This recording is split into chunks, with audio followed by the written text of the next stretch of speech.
महकमे जल शक्ति के मुलाजमीन ने हुकूमत की जानिब से महकमे को म्यूनसिपल कॉरपोरेशन में ज़म करने के खिलाफ जल शक्ति के दफातर के बाहर एहतजाज किया।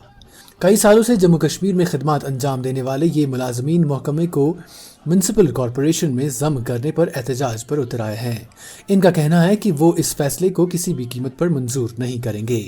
गवर्नर इंतजामिया से दरख्वास्त करते हुए इन्होंने कहा कि हुकूमत को इस फैसले पर एक बार फिर नजरसानी करनी चाहिए। इनका कहना है कि ऐसा न करने पर वो एहतजाज करने सड़कों पर आ जाएंगे।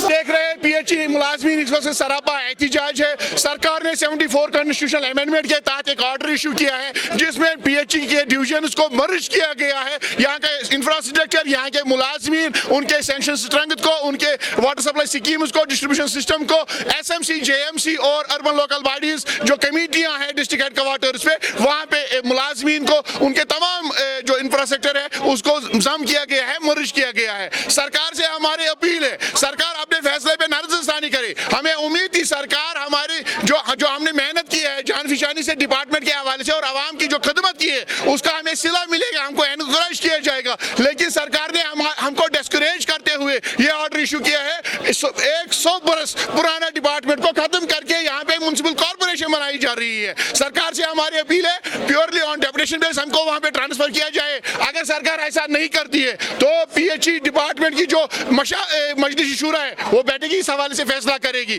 और वो फैसला सरकार के लिए फिर महंगा साबित होगा। तक अपनी बात पहुंचाई लेकिन अभी तक वहां से कोई खातिर का जवाब नहीं आया। हम अभी भी इंतजार में हैं। अगर सरकार की तरफ से कोई खातिर का जवाब नहीं आता है तो हम एक ऐसा इनकलाबी प्रोग्राम सामने लाएंगे जिसको रोकना फिर किसी के बस में नहीं होगा।